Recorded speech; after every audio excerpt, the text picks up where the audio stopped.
Welcome. Good afternoon. Thank you so much for joining us today. My name is Amy Allen, and I am the Senior Manager for Program Development at the National Apartment Association's Education Institute. Thank you for joining us for the final webinar that wraps up RPM Careers Week. I hope you were able to participate in some of the many great events that occurred over the past week. Our session today is titled Find Your Dream Career as an Independent Rental Owner. We have a fantastic panel of speakers here to share their experiences and advice with you. Before we get started, I'd like to cover a few housekeeping points. We encourage you to ask questions throughout the session by typing them into the chat box. In the chat box, please choose to share your questions with all attendees and panelists so that everyone can see the questions as they come in.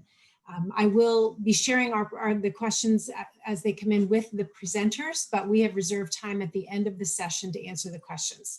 So I do encourage you to type in your questions as they come up, but know that we will hold them until the end. And if we have a lot of questions, the panelists are all willing to stay over. So if we end up running over a few minutes, I hope you'll stay with us till the end of the session, as we will try to get to every question. This session today is being recorded, and we will be posting the recording of the webinar on our NAA website. We will email all of you and all registrants as soon as that web link is ready for you so that you can revisit the webinar or share it with colleagues or anybody else who might find something interesting in today's webinar. So now I'm going to turn things over to Delilah House from SmartRent and a member of NAA's Next Gen Committee. Delilah will kick things off and introduce today's panelists. Delilah, thanks so much for joining us today. Thank you so much, Amy. I just want to make sure that all attendees know that you are muted and you do not have video, but we can still see your comments and everything that you put in the chat for us. So please feel free to put the questions in the chat box for the speakers to answer at the end. Also, make sure you are definitely changing it over to all attendees and panelists so that everyone can see it. We also want to give this disclaimer: the information provided in this presentation does not and is not intended to constitute legal advice. Instead, all information in this presentation is for general information purposes only. So we don't want you guys to hold them accountable for any legal advice here. We will now go ahead and get started with our webinar. Thank you so much for introducing us, Amy. So the first thing that we want to do to make sure that you know exactly what independent rental owners, also known as IRO or IRA, is, and that's the National Apartment Association. NAA defines an independent rental owner as an individual or individuals that are active in both the ownership and management of their properties. Some of the main characteristics of an IRA is they have their own money instead invested in the property with or without partners and oversee multifamily or single family housing. They are also actively involved in the management of their own properties, and they self-identify based on the above criteria and not by portfolio or unit count. And so now we'll get right into it, and I'll go ahead and introduce you to our panelists that we have for today. Many of you may know them, but we definitely want to make sure that they get the perfect introduction for today's event before we get started.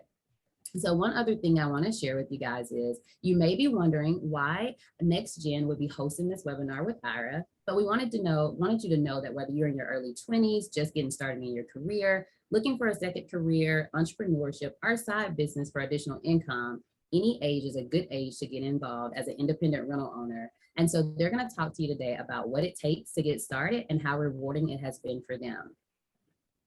So our first panelist that we have is Brian Chase. Brian is one of 3 managing partners who founded Landmark in 2002 in Richmond, Virginia. Landmark Property Services Incorporated is a full-service property management company managing HOAs, condos, and multifamily apartment communities. He is currently serving as the Regional Vice President and Board Member for NAA, as well as the NAA PAC Chairman. Now, a lot of you may already know Brian, but just in case you do not, go ahead, Brian, and give us a wave here so that everyone can see who you are. Next, we'll have Dawn Ford. She is a national speaker and one half of the Smart Girls team of Smart Apartment Solution and is a broker of the property management firm Smart Moves LLC in Michigan. She brings a plethora of experience to all things multifamily. She has 41 years of apartment management experience, from a cleaning person, which she talked to us about the last time we were all together, to vice president of affordable and lease up housing. Dawn is a 2021 recipient of an NAA Independent Rental Owner of the Year. So Dawn, would you give us a wave as well? All right, and last but not least, we have Matthew Haynes. He has almost 30 years of experience in the real estate industry, and today his companies purchase, renovate, lease, and manage both single family and multifamily properties. He serves on the Apartment Association of Greater Dallas Board of Directors and their legislative and bylaws committees. And he is currently serving as the vice chair of NAA's IRO committee. So I think you guys are in for a treat today. You see that they have a lot of experience and knowledge. And so Matthew, didn't want to forget, go ahead and give them away so that they know who you are as well. So go ahead, sit back, and as we go through some of these questions that we have for the panelists, and they give you a lot of information that they have themselves, please make sure that you take lots of notes. You also write down your questions or go ahead and put them in the chat box so that they can answer them at the end. So I'll go ahead and start with you first, Brian. How do you typically go about investing and managing IRO properties? Thanks. At this time, we have a small staff that manages our what we would consider IRO properties, which are smaller communities, 22 units or less. And we typically try to identify a community or a quad or a duplex that's in a particular area that we're comfortable with.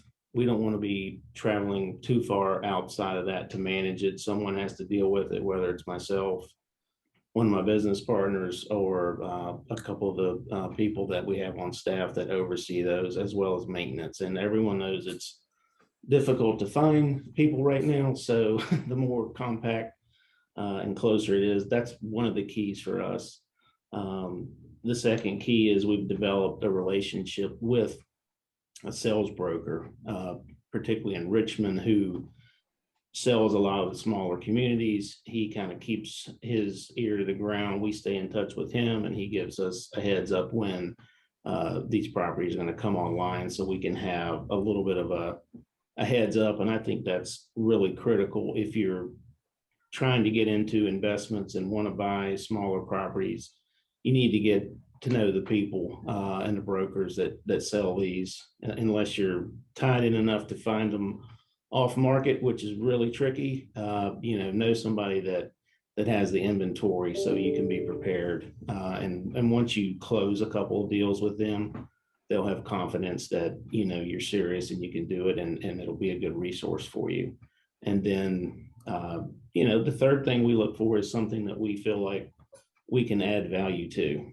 Perhaps it's been owned or managed by someone that is not quite as sophisticated, and you can kind of look at the financials and run the numbers and determine that you're likely going to be able to outperform what they were doing, and that it's going to make sense, even if it doesn't immediately cash flow or look like something but right out of the gate. It over the long term, you're going to improve it. You're going to add equity, and you're going to be able to cash flow at some point in time. And those are kind of how we look at, investing and managing the smaller IRO properties that we invest in. Thank you so much for that, Brian. I think you made, a couple of comments that will continue to go throughout today's time, is having those right connections. And I think that's what people will see based on today's panel, is having those right connections and how important that is. And so, Dawn, I'll come over to you next. What do you think you need to get started, or what did you have to get started? Well, and I'm going to speak more specifically to the smaller units of the single family homes. And really, I want to stress that opportunity surrounds us at all times. The knowledge that you've gained from being in the apartment business and understanding how you drive NOI, for each dollar of net operating income that you produce at a 6% cap rate translates to $16.67 of value. Knowing that and knowing how a property operates will enlighten you so much as to what properties might work for you. Obviously, leverage is always important. Getting that first deal financed is one of the very first hurdles. But because you've created these relationships with your property management clients, those opportunities have a real unique way of presenting themselves. As in the case of a duplex that my daughter and I purchased last year. I'm not supposed to say the word COVID, but during COVID, we had a situation that presented itself that we found a squatter in our unit. And being that we couldn't do much about it, being under the eviction moratorium, I'm saying a lot of things words I'm not supposed to use, found an opportunity where that owner just, that was not the cup of tea that they thought that they had ordered, so wanted to get rid of the property. So again, that relationship that came from managing that property and getting to know that owner's objectives led to an opportunity where we were able to invest in a duplex, getting that first time financing, and then building that equity in that property so that you can flip it to buy the next one. Isn't that the name of the game, how we all get started? So single family homes provide themselves with a unique opportunity to get started, where kind of ground level for all of us. That's an easy entree into moving to the next level, from managing someone's portfolio to actually starting to purchase and building your own net worth. Thank you so much for that, Dawn. I think you gave some valuable insights, and I, even wrote down myself. So hopefully you guys are taking notes as they are talking, because, you don't always have the opportunity to sit down and talk to people who have this much knowledge. And you just saying that one sentence, opportunities are always around us at all times. That's something that I think we should, really hone in on. And like I said, I made note of that myself. So hopefully everyone else is taking notes as well. So Matthew, I'll come to you next. And I'm just going to kind of combine those questions for you. When you think about, being an IRO, like, how did you typically go about investing and managing yours, or how did you get started on becoming an independent rental owner? Well, I'll be the first to admit that I didn't want to do it. 27 years ago, I had, and I'll call her out because she passed years ago. Her name is Claire Shenick. She had long gold fingernails, and my wife and I were trying to buy the house we live in today. And she would sit there smoking cigarettes saying, "Now, Matthew, I know you don't want to be a landlord, but hear me out. You can't buy the house you want to live in until you sell or lease the house you're in. So just let me try to lease it." And that was our first rental house 27 years ago. She leased it within 24 hours. And after about 6 months of, wow, this is kind of nice, a few $100s a month, we've got good residents, we said, well, hey, why don't you go ahead and do a couple more of those? And next thing you knew, we had 6. The interesting thing was, as we grew, because we stayed at 6 for a very long time, almost 15 years. And then we bought 12 more, and we found it was actually easier owning 18 than it was owning 6. But the most interesting thing about it to me was that when we actually had need to go back after those 15 years and look at the actual financial impact on our family, the impact wasn't just a few $100s a month, which typically you can expect if you do things right and you learn from people who know what they're doing. Think about 6 units times $300 a month after expenses. That's $1,800. When both my wife and I lost our jobs in 2009 and 2011, that's what carried us through. And what carried us through above and beyond that was that equity that Brian's talking about that had built up over those 15 years that we could borrow against to build our business even further. But I have to admit, when it started back in 1996, we had no intention of being property owners, or I hate the word landlord. Property owner I like better. And now here we are with 13 single families and 3 apartment communities. And it all goes back to one leap of faith and one house that we did not want to have as a property owner. Thank you so much for that. That's very interesting, because I'm pretty sure we have some people who they probably have a rental home themselves right now and are not even thinking of it in that way that you just described it, because that could be your way of breaking into it. So we'll move on to our next topic. And Don, this time I'm going to start with you. I want you to give us just a little bit of insight on your career path with single family and kind of how, things are going for you and how it all started. Well, and thank you, Delilah. My career path started like Minnie's back. I can't even go back as far as we still had ledgers and didn't even have pagers yet. But anyway, I started as a cleaning person at a student housing property in Tempe, Arizona, but parlayed into moving up through the traditional mainstream property management company to, manager, all the way to a VP, managed homeowners associations like Brian, retail facilities, office. So really running the gamut, which gave terrific insights into business trends and, really what was something that was going to be a fit for me and my long-term objectives. Because as I spoke about earlier, what parlayed us into investing in the single family homes was those relationships that and understanding their objectives. And then I managed a condo for a military person who needed to be deployed and didn't want to deal with, he just said, I just want out from under the property. Being able to come in and, at a very arm's length type of thing and be able to purchase the property from him, which truly helped him, and investing in that first condominium years ago that, just like we were saying, produced $300 a month cash flow and sold it 4 years later at almost 3 times the price.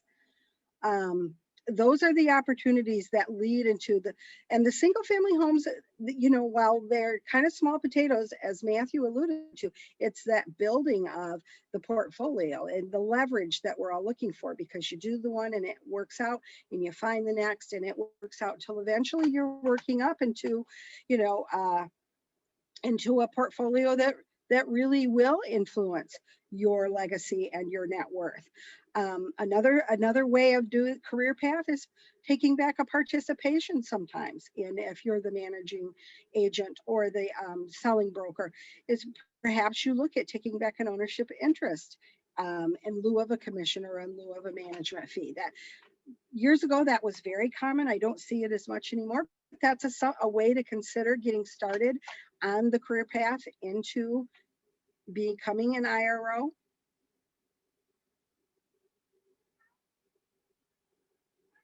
Thank you so much for that, Dawn. I think you told us about a lot of different things during that time frame that you were talking, and a lot of people may not know some of those definitions and things like that. And so if you guys don't know those, make sure you go ahead and put those questions out in the chat box so that we can kind of reference those back at the end. A lot of times when you're on the management side and on site, you may not understand some of the things that happen behind the scenes with the brokers and the owners and things of that nature. So please make sure that you are writing your questions down and that you take this opportunity to ask those questions.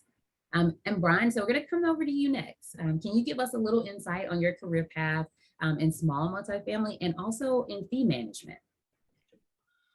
I suppose that small multifamily could go all the way back to my childhood. My grandfather owned some rental houses that I would help cut the grass and do various things for him. And sometimes I would, be asked to go collect a rent check or things of that nature. And so I kind of got a seed planted probably at that time that it was something I was interested in. And then I went to college at Virginia Tech and majored in property management and kind of, I did my first internship when I was 19 in the DC area as leasing. We did maintenance, leasing, a little bit of everything. And so I did that, graduated, worked for a larger company in the DC area for a few years, and got really good training on how I think to professionally manage apartment communities. And then when we started our company, myself and my 2 partners, we were largely going to just do it as fee management. We, had some connections with people and we were going to do that, which we still do. And we've done it a lot. And the fee management side pays a lot of bills. It's, it's a consistent cash flow that's coming in to your community or to your company that you can use then to buy other properties. Doing the fee management also enables you to really learn every aspect about property management, which I think is critical. You know how to deal with owners, investors, employees, residents, contractors. So you're not, you're learning every nuance of what it is. And when you're in self decide to invest in something, you kind of understand it from A to Z. So it's not, you're not going to be shocked when things happen, because you're going to, if you invest in real estate, you're going to get some bad deals or some things that just don't go your way. And when you're managing it yourself, you can kind of work your way through it. And, you hold yourself to a different standard. Like if you buy a property and let someone else manage it and it doesn't work out, well, you may blame them. I mean, and they may be, they may be deservedly blamed, but a lot of times they're not. I mean, it's just kind of like, well, it's not working, so it's someone else's fault. But if you do it yourself, you'll figure out all the pitfalls, and over time, you'll kind of realize properties you shouldn't invest in, the one you should, and it really, to me, doing the management was critical. And then determining which properties we invest in, you can start to figure it out because like I said, a lot of the pitfalls, and you learn a lot of things to look for along the way. But I would say in investing, to get started, is to pick an area that you really like and invest in it. It may be a blighted area, which a lot of people do, because you're going to have a huge upside if it works out. You're going to have a huge upside. No, or you can invest. Our first investment was actually in an area that was very popular, and we paid, at the time, people were telling us we paid way too much for this property. We overpaid, but we knew the area, and I mean, over 10 or 15 years, it's increased in value by $100,000 a unit. So I mean, don't, have confidence in yourself too. You certainly take advice from people, but don't, you can't listen to everybody. You kind of have to follow your own instincts and invest wherever that area is. Have the confidence in it, and know you may have to see it through for multiple years, but over time, I think it will almost always pay off, either an increased equity or cash flow at some point. Thank you so much. I think you made a couple of points there. I keep hearing you go back to the word connections. And I realize that you feel really strongly with the connections you've made. And so I hope other people are realizing that those connections are truly important. You also talked about, you got a degree in property management. And so if you're in an area where you can do that, because some schools do offer that program, and you want to go back and do that, I think that's a great opportunity for some people to learn other items and other things about property management. And then, you saying, take a chance on yourself, basically. Listen to other people when you need to, but you still have to take that chance. Thank you so much for saying that. And I think your career path really shows that. And going back to you saying, like, you started with your grandfather, that's very near to me, because a lot of people always joke about me when I tell them I started with my mom in property management. She's been in it for 30 plus years, and that's where I got in this field. And that's why a lot of us sometimes land in this field, is because we have family members who have been there. And especially when it comes to the independent rental owners, because most of the time, sometimes you get passed down properties. And so don't overlook that. So thank you so much, Brian, for that. And now, Matthew, we'll come right on over to you. Can you give us insight on your career path from small to multiple units, growing kind of organically to a larger portfolio? I'll talk to that a little bit, but one of the things, as Brian was talking, as Don were talking, one of the intriguing things to me about Next Gen, and it's why I was so excited to do this, is that since I don't even know how to do the show of hands, I'll say, hey, show of hands of everybody who's out there. How many of you have money in the stock market? And I'm going to guess it's everybody pretty much. And one of the things that I've always found interesting is that the one thing that I never liked about the stock market was that I have absolutely no control of the outcome.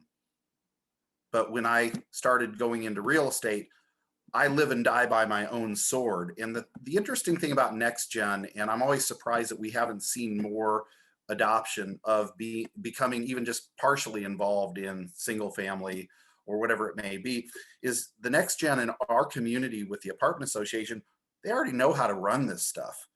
That's the hardest part of the whole thing, is the operational aspect, the getting funding, the buying it. That stuff's easy by comparison. And you guys have such a head start on that, that it's always intriguing to me that next gen hasn't kind of reached out and grabbed a hold of that even more so to say, well, I don't want to do it full time. I work for another large company, but I might buy 2 or 3 or 4 single family homes. I might have somebody else manage them. But even if I have somebody else manage them, I know how to manage the management company, which is one of the areas, and I'm sure Brian, you'll agree, that's one of the areas that a lot of people fail, is that they don't understand the business. You guys get it. You're doing it. And so I wanted to throw that in there, and you'll have to ask me the question again, because that was just so top of mind. I had to throw it out there. I'm sorry. So really just wanted to know kind of your, give us some insight on your career path, kind of growing organically. And like you said, I think you touched on that a little bit, but what are some of the woes and things, or like the path that you kind of took except for kind of growing organically? You mean other than getting fired and having to retire at 42? Yeah, I mean, like I said, thankfully, when I got fired and my wife got fired from our corporate jobs, we already had 6 single families, and that carried us through 3 months. And my wife said, you've got to get out of the house. So we started buying more. And it's just kind of strange. I mean, if you get involved in it, especially if you get involved with the apartment association locally, state, and nationally, you end up around people that think the way you do, that want to help. They want to see people grow.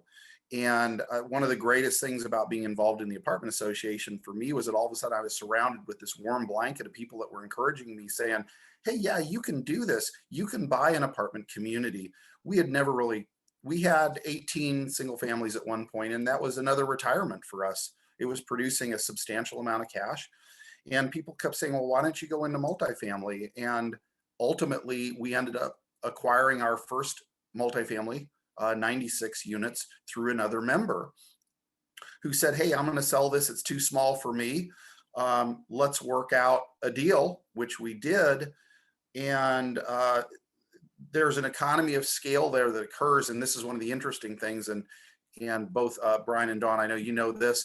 It's interesting. Again, it's easier to own 18 single family than 6. It's the same thing with multifamily. We jumped in at 96 units, and all of a sudden we could hire 3 full-time staff. And my role changed a lot. And then when we bought the next one and the next one, our roles changed again. But the one thing that we did, and this is one of the reasons that I'm just so excited about Next Gen being involved, is since you guys already know how to do it, you can have that process and policy in place as you grow your business. And that was probably one of the hardest things for us, because we did not have that. We had to learn it as we went. Everything from employee, as we grew, to policy manuals. You guys know what that stuff is already. We had to build it from scratch. But there's a natural progression to it if you want to do it.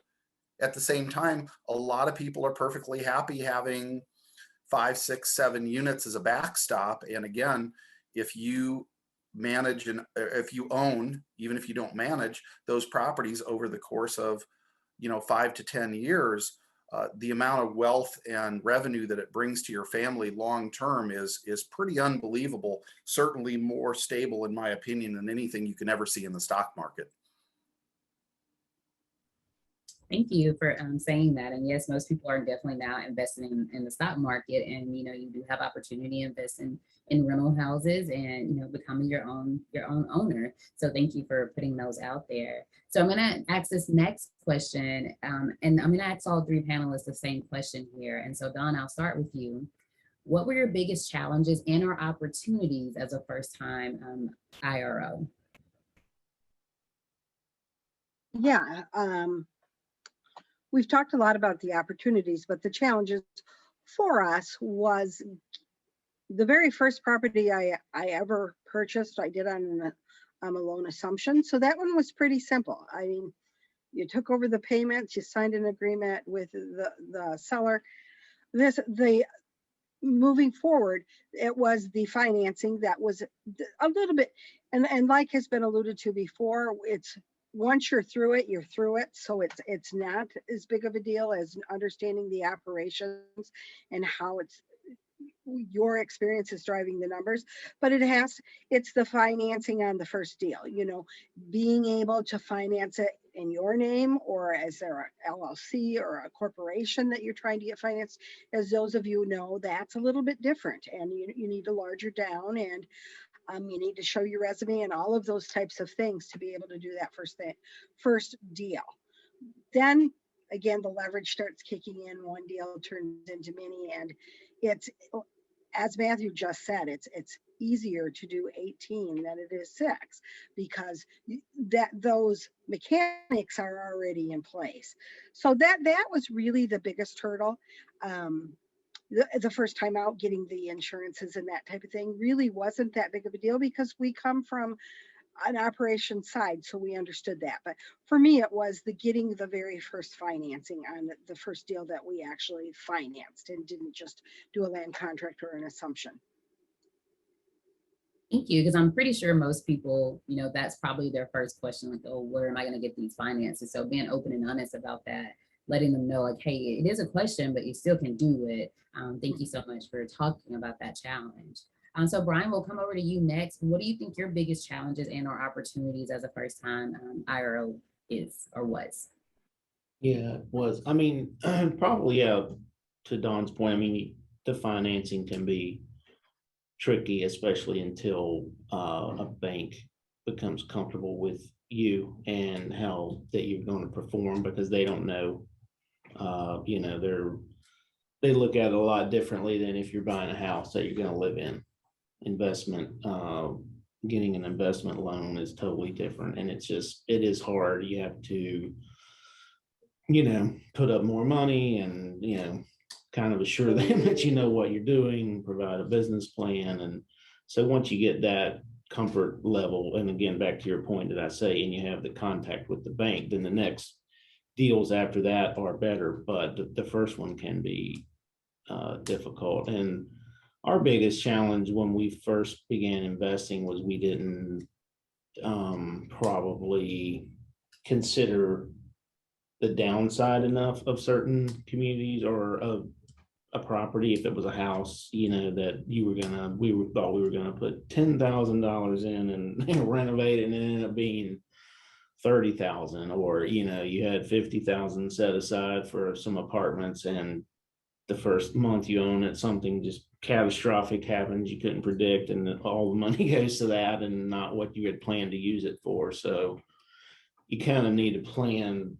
to really almost over compensate for what you think is going to have to be done to some of especially if you're buying something that needs a value add, let's say, as everybody says, and it probably going to take more than you think. So really get a lot of people's thoughts on that. Contractors, various people, don't just kind of look at it and think you can eyeball it and figure it out, because it's likely going to be more difficult and tricky, and now obviously with the economy we're in, definitely more expensive.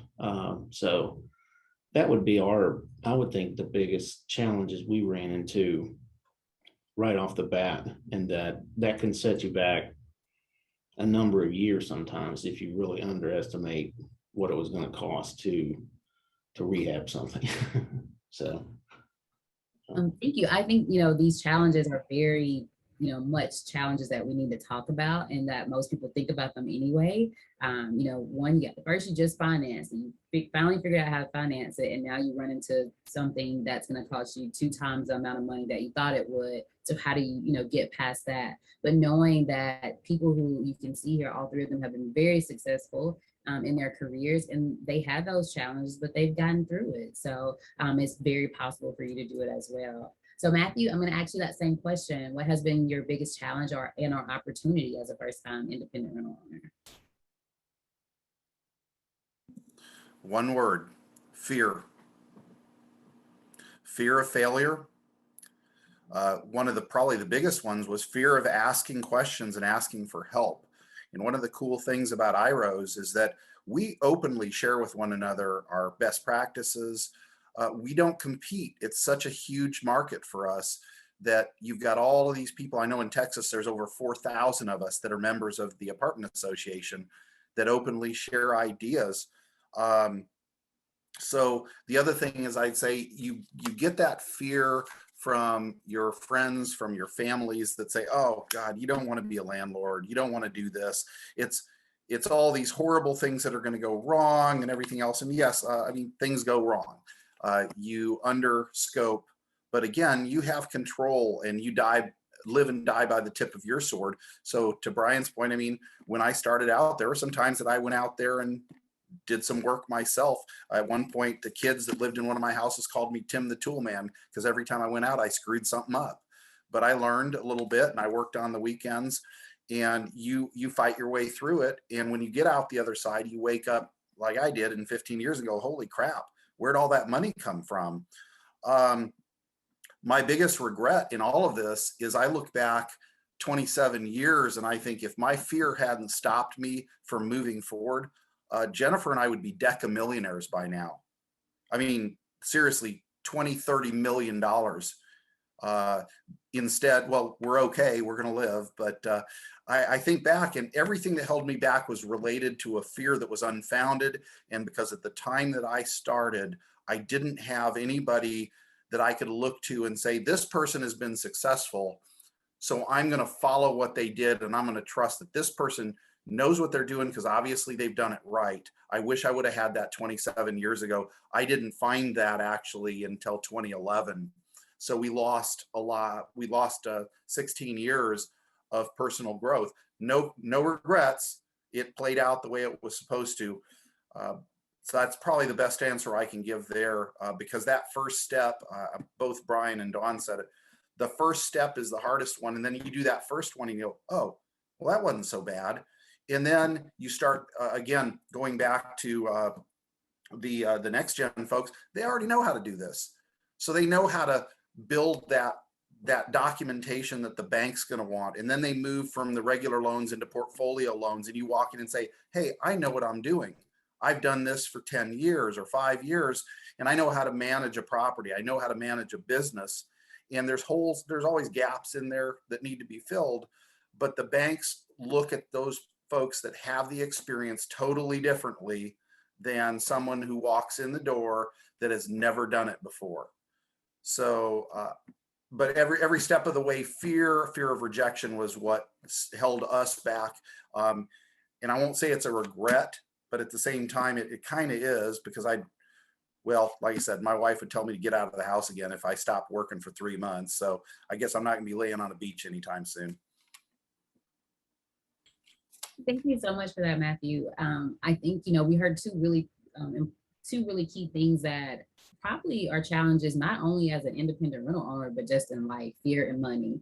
Because people have a fear of, just trying things and being rejected. And then people have, they say, oh, I don't have enough money to take care of this. And so I think those two items that you guys gave were very important, because we relate it right back to any other part of our life. Fear and money are two biggest challenges for people.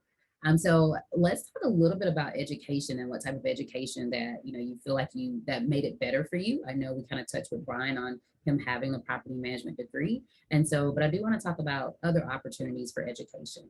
And so, Dawn, I'll come back over to you.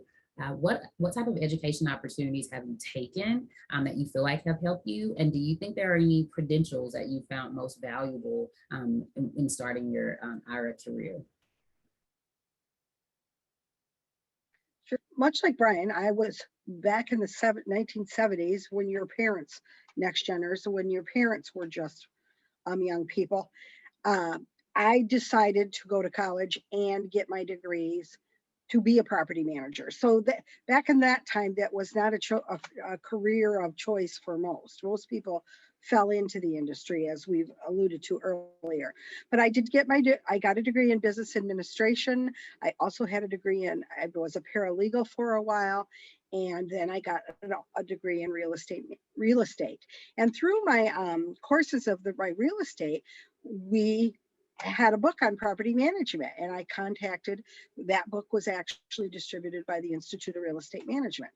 So I contacted them, and they had laid out kind of this as a career path. So 5 years in, I got my certified property manager. I've been a CPM for 30 years. I am also an AFT, so I'm an instructor for the NAA's CAPS and CAM classes. So that whichever way you go, that education and that knowledge that they bring to you in those courses is critical in getting to the point, like I started out with. Every dollar of NOI, of net operating income, that you're able to generate equates to value at a 6% cap rate of $16.67 of increased value. Understanding the financial side of the property and the operations of that is going to come from that educational track. And so those courses are very important. I know NAA has an IRO designation. I know Matthew's going to talk more about that, but that knowledge is the stuff that, while you're going to have the conversations with the connections, this is going to give you the basis of, okay, now I get what they're talking about when they say that 6% cap rate. So any of those property management courses that really delve into the financial side, to me, are of such value as you're getting there and starting to look at the operations of the properties from your own perspective. Thank you so much, because a lot of times people feel like, oh, I don't understand the financial side. I don't want to understand the financial side. And it scares them away a lot of times. But just knowing that some of those credentials that you have, some of that other education, is what really kind of make you confident in your financials. I'm actually just paying attention to some of the numbers and seeing how some of the numbers work sometimes. I think it's always important. So thank you so much for that answer. And Brian, I'll ask you the same question. What are some of those education opportunities that you've taken? And what type of credentials do you feel have helped you or you found most valuable? Yeah, like I said, with doing the degree, I did not probably really go after the credentials as much as other people do, but I know our company really encourages and promotes people to get the CAM, CAMT, CAPS. I've taken various, like 1-day classes and things of that nature with NAA or through our local apartment association about various things, and that have helped me along the way.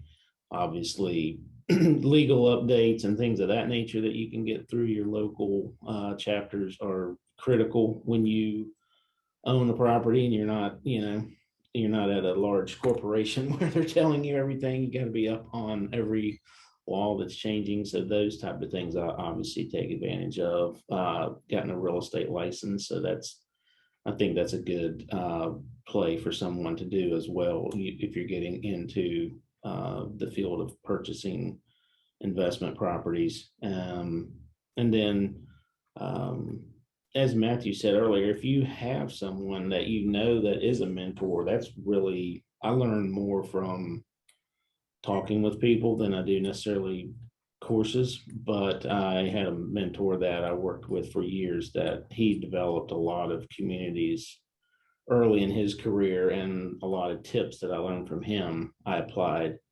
And it's things you just have to take notes on or tuck it away in your mind that you may not use it for 10 years. I mean, something that you're just now coming up on that they told you about, they went through, that is very helpful. And those type of things I would highly recommend too, if there's someone that you can tap into that knowledge on. But any of the courses you can take are going to help you as well. So thank you so much for that, Brian. And just coming back full circle and bringing that back, like having a mentor, and we'll talk about it at the end of the webinar, but each panelist here, they're willing to answer any questions that you may have, and we'll definitely leave you with their information. But find that mentor. And I'm a big component of a big person of saying, when you reach out to try to have a mentor, don't necessarily just expect them to like pay for lunches for you or pay for things for you. You do have different relationships, but you also try to bring some type of value to that mentor as well, so that the relationship can be two-sided and not one-sided. So thank you so much for that.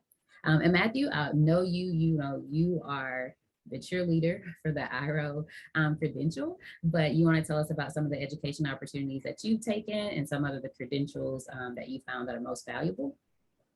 Well, I took a little bit different path than Dawn and Brian, and I've never been shy about sharing this. My education level is 9th grade. I dropped out after 9th grade and never went back. And one of the things that I wanted to point out is that part of what Brian was talking about is, what are you giving back? You're not buying lunch for your mentors. You give back by doing what Dawn does and what I do. We're both part of faculty for NAA EI. When you get through that and you do that and you have all of these incredible mentors, you give back and you go back and you teach the classes and you help mentor some of those newer people coming in. Amy, I know you're still on here. Linda, I see you there. I think I'm the only person in the country now teaching IROP live, which I think is the best way to teach new owners how to, get up to speed. And you guys can comment on that in the text. I don't know for sure, but I haven't heard about anybody else doing it. I know my next one is in August. And honestly, I love doing it because I'll get 30, 40 people in there that are just trying to figure out, okay, how do I do this right? And I get my juice out of watching them be successful over 4, 5, 6, 7 years in growing, whether it's a small portfolio of, a handful of, it's the backstop for them, or whether they want to grow into multifamily. I will say about the IROP and there's two classes that I actually tell people, if you're going to do nothing else, do IROP online or whatever, and do CAMT. Even if you're never going to turn a screwdriver, understand what happens in maintenance in your properties, because it will help you be more efficient as a small owner, even if it's just for 1 or 2 single family homes. And there's a lot of people that will never turn a screwdriver. And then there's probably people like me that should never turn a screwdriver.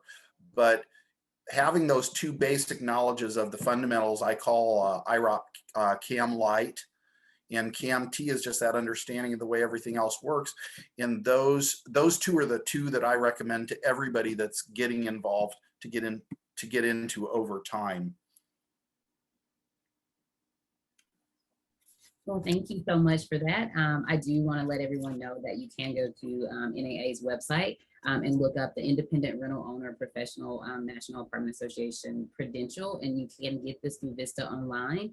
Like Matthew said, he has one live in Texas in August. So if you are in the Texas area, maybe research it and reach out to him and see if you can, just attend the class live. I know a lot of people are back out and traveling and things of that nature. So if you do have the opportunity to attend it live and you would like it, I definitely think that would be a great way to go.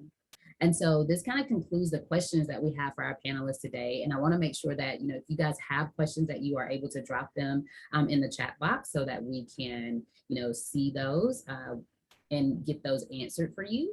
And we do have that credential live in the chat box as well. And so if you need to go to it, you are able to go straight to that course, that IRO course that he mentioned. You're able to do that. And I want to let you guys know that all of the panelists are, very open to you contacting them outside of this webinar. We have placed all of their information into the chat box for you so that you have their emails there. Brian Chase is bchase@landmarkproperty.com. Don Ford is don@smartapartmentsolutions.com. And then Matthew Haynes is mhaynes at tangentproperties.com. And so please make sure that you take those emails down. As they have said, a lot of the knowledge that they got, it came from people that they talked to about this. And so when you have people who are willing to give you that information, we want to make sure that we use those as resources. And I do see one question here. Is there any advice you can give us on what to look for in an investment rental property? Who wants to take that question?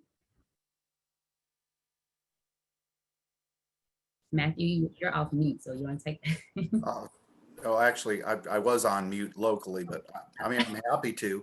I think one of the things you have to look at is the smaller you are, like if it's your first property, the closer it is to you, the better. so that you can manage it more effectively.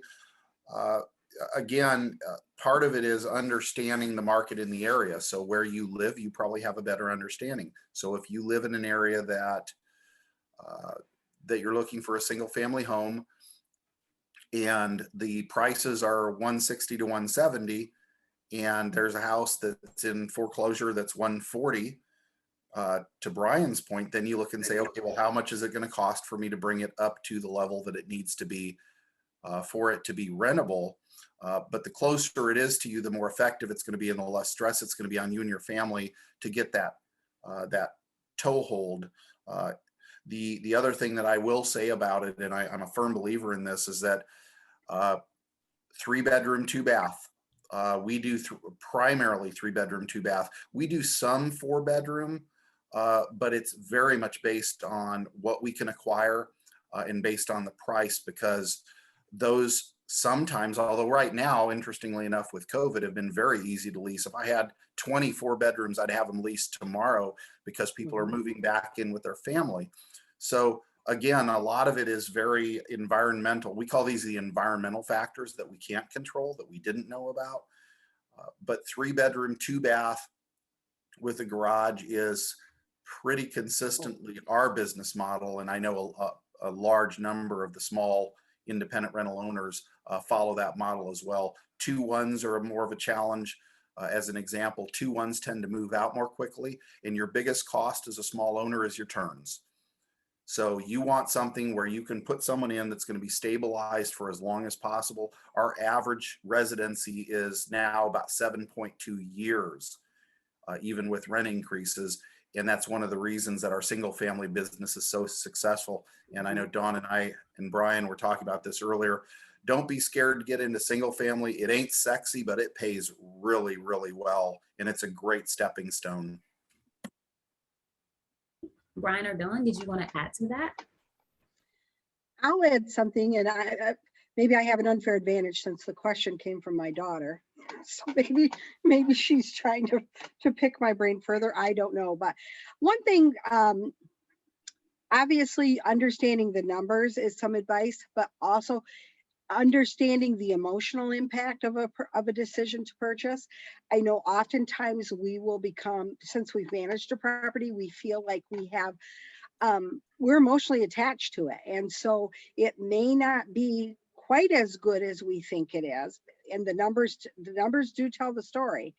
And so just, you've got to have that passion about what you're doing, but also temper that emotional side so that you don't just make a purchase because you really love the property. Yeah. Don't ever believe your own beautiful lies, right? And Yeah. one thing to add is just that, yeah, if it is your first one, don't be afraid to buy in a established area. Kind of like I was saying, you pay more, but there's I've had people come and ask me, and they almost always their first one, they're like, I'm going to go to this neighborhood that's, it's on the upswing. I mean, and it may be, but a lot of times there's substantial downside and don't have the staying power to wait through it, or they get frustrated because it doesn't turn around as quickly as they hoped. If you buy it in a more established area, you may pay more. There's not as much upside likely, but a lot less downside, and you kind of learn the process without, having a lot of undue risk that you might have on some of the other ones. And I'm not saying eventually you can go into other neighborhoods that are turning, but you probably might need a little more experience right off the bat would be my advice. Like we've always said, location, location, location, and buy the worst property in a good neighborhood, right? Yeah. Mm-hmm. There's always that chance to bring it up to the values of the surrounding houses. Well, Yeah. and you guys just reminded me of one other thing. I mean, we're talking about when you're doing rentals in single family homes, it's workforce housing. And so I see one of the mistakes that I see made is that they'll go out and buy $300,000, $400,000 houses in Dallas, which would be what, 2 million in California now. And the challenge is that anybody that can qualify to rent that house, if you're lucky, they're going to live there for a year and a half. And that's, again, that's not what you want. You want to buy into a market where you can at least have a general expectation that the person's going to live there for at least 2 or 3 years. And if you can afford a $400,000 house in Dallas, you're going to be there for a year. You probably moved in from California or New York or somewhere, and you're going to buy a house once you have a lay of the land. So that's not necessarily, from my perspective, a good investment. Although I do know plenty of people, I have friends that do that for a living, but understand that that's a very different business model, and it requires you to plan for more capital. So people getting into it, generally, that's not the best way to go initially. Thank you guys so much for those answers. Matthew, I do see that you answered another question that we have. And that question was, can you recommend some lenders for 1 to 4 single family rentals? And so I see, Matthew, your answer was you find local banks are best. And I wanted to make sure that Brian and Dawn saw that question as well. If you have any other things that can help as far as some lenders for 1 to 4 single family rentals. No, yeah, I think pretty much have to go to a local bank. They're going to be the best ones for something like that, and they know the city, the area. So that's what we do for all the small ones. And on that first one, you may need to do something a little less conventional. I mean, expect to pay a little higher interest rate while you prove your performance capabilities. A private investor. We've even tried some credit unions that would look at, again, because they're local. So, and let me expand on that a little bit. So everybody knows about going and getting a Fannie Mae loan for a house to rent. Everybody knows that. But what I was referring to is portfolio loans. And one of the absolute beautiful things about portfolio loans as you grow your business is that you can recharacterize those loans on a regular basis. It's actually relatively easy to do. And so as an example, every 2 years, my wife and I go back to the bank and say, hey, we've still got 14 single family houses or whatever it is. And they're now not worth 1.5 million, they're worth 2 million. We want to recharacterize the note. And rather than doing a complete refinance with all the government paperwork and all the crap that goes along with it, we basically just say, hey, we want to be at 70% or whatever your bank will accept based on their experiences with you.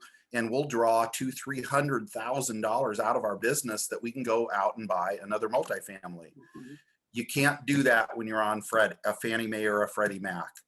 And that's why, to Dawn's point, that's why you pay the extra interest, because you have that incredible flexibility to run your business very differently. Don't get stuck on the interest rate when it comes to portfolio versus Fannie Freddie. It's misleading because that flexibility is what allows you to grow your business effectively over time. Thank you guys so much. Those look like all of the questions that we do have. We are coming up on the top of the hour here. The panelists have given, all of us some really great information, provided all of their contact information if you need to reach out to them. Please make sure that you continue to spread the word about IROs, especially within the Next Gen committee, and just throughout NAA and with people that you may know that may be interested in this, or actually maybe doing it and just don't realize that they have some support out there, because I feel like there are a lot of people who are, IROs, and they just don't realize that they have some extra level of support. So Amy, I'm going to turn it back over to you. I do want to make sure that I give, all the panelists a round of applause, and thank you so much for answering our questions today and taking this time out with the Next Gen Committee. Thank you so much, Delilah, and I echo your thanks and gratitude to Dawn, Brian, and Matthew for an amazing session. So much good information. I'm so glad that we recorded it and we will be posting it because I know that there's a lot more people who would benefit from this information. And thank you, Delilah, for your excellent moderation skills.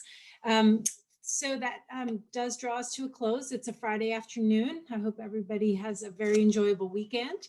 On behalf of NAA's Education Institute, thank you so much for joining us and for participating in RPM Careers this week. And we look forward to seeing you for our next webinar. Stay tuned on the NAA website, and we send out emails as well, but we always have a full schedule of webinars and other good programs, and we hope you'll take advantage of those. Thanks, everyone.